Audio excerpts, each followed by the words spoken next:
किसी ने क्या खूब कहा है, एक व्यक्ति बनकर नहीं, एक व्यक्तित्व बनकर जिंदा रहिए, क्योंकि व्यक्ति तो एक न एक दिन विदा हो जाते हैं संसार से, लेकिन व्यक्तित्व हमेशा हमेशा के लिए जिंदा रहता है, किसी की यादों में और किसी के मन में। जी हाँ दोस्तों, मैं हूँ कल्पना और मैं बड़े ही दिल से स्वागत करती हूँ आप सभी का मेरे इस चैनल पर। तो आज की कहानी है मिथिला नगरी की, जहाँ के राजा अपने सभा में बैठे हुए थे और सारे सभासद वहाँ मौजूद थे।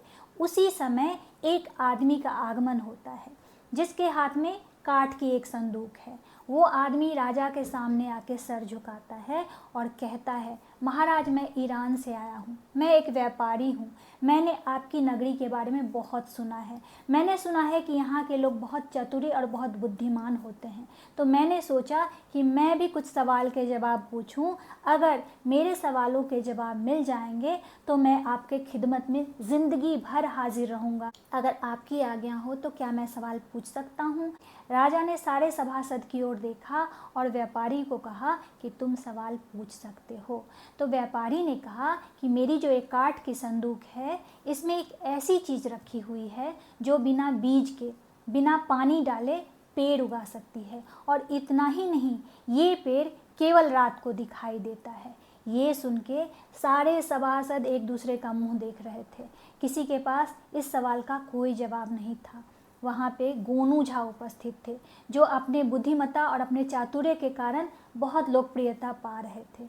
उन्होंने सोचा कि अभी अगर हम इसके सवाल का जवाब नहीं देते हैं तो हमारे बारे में इसकी धारणा गलत हो जाएगी। गोनू झा ने कहा, मैं आपके सवाल के जवाब देना चाहता हूँ, लेकिन मेरी एक शर्त है। अगर महाराज की आज्ञा हो तो मैं एक रात आपके साथ बिताना चाहता हूँ। अगले दिन सुबह इसी सभा में मैं आपके सवालों के जवाब दूंगा। राजा ने कहा, मेरी आज्ञा है। वो रात गोनू झा उस व्यापारी के साथ रुके, उसके साथ पूरी रात उन्होंने बिताई, बहुत सारी बातें की, लेकिन इस सवाल के बारे में कोई बात नहीं हुई। अगले दिन सुबह जब गोनू झा सभा में आए तो महाराज ने पूछा कि क्या गोनू झा, तुम्हें सवाल का जवाब मिल गया? गोनू झा ने कहा, जी महाराज, मुझे सवाल का जवाब मिल गया है। तो राजा आश्चर्यचकित होकर गोनू झा की तरफ देख रहे थे। तो गोनू झा ने क्या किया, अपने पॉकेट में हाथ डाला और एक आतिशबाजी निकाली और माचिस लगा के उसे जला दिया। देखते ही देखते वहाँ पे आतिशबाजी की झड़ी लग गई और सुंदर सुंदर रंग बिरंगे फूल खिलने लगे। सब लोग आश्चर्यचकित होकर गोनू झा को देख रहे थे। तो राजा ने कहा, गोनू झा, ये क्या बदतमीजी है, तुम सभा का अपमान कर रहे हो। गोनू झा ने कहा, महाराज मैं सभा का अपमान नहीं कर रहा हूँ, मैं इस व्यापारी के सवाल का जवाब दे रहा हूँ। इसके काठ के संदूक में यही आतिशबाजी छिपी हुई है। वो ईरानी व्यापारी आश्चर्यचकित गोनू झा को देख रहा था। राजा ने व्यापारी से पूछा कि क्या ये सत्य कह रहा है? व्यापारी ने कहा, जी हुजूर, 100% सत्य कह रहा है।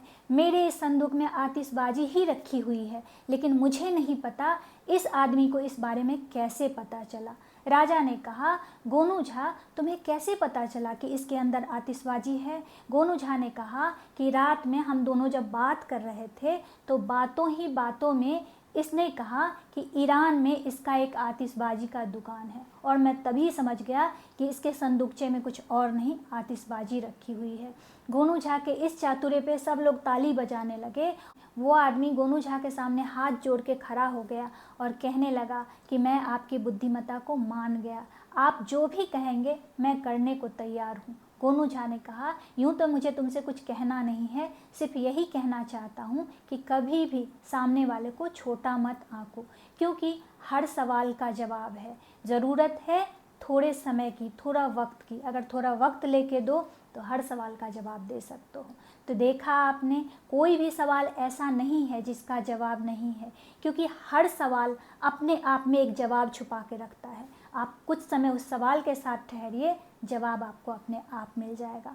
आशा करती हूँ कि मेरी ये कहानी आप लोगों को अच्छी लगी होगी। अगर लगी है और आप मेरे चैनल पर नए हो तो मेरे चैनल को सब्सक्राइब कर लीजिए, वीडियो को लाइक कर दीजिए, शेयर कर दीजिए और कमेंट में सत्यमेव जयते लिखना बिल्कुल मत भूलिए। चलिए अब आप सबसे विदा लेती हूँ, लेकिन जाने से पहले फिर से वही बात दोहराना चाहूँगी कि हर नामुमकिन मोड़ से गुजर के जाना है, हौसलों से कह दो मंजिल खुद बनाना है। मिलती हूँ एक नई वीडियो में एक नई कहानी के साथ, तब तक के लिए आप सबको जय हिंद।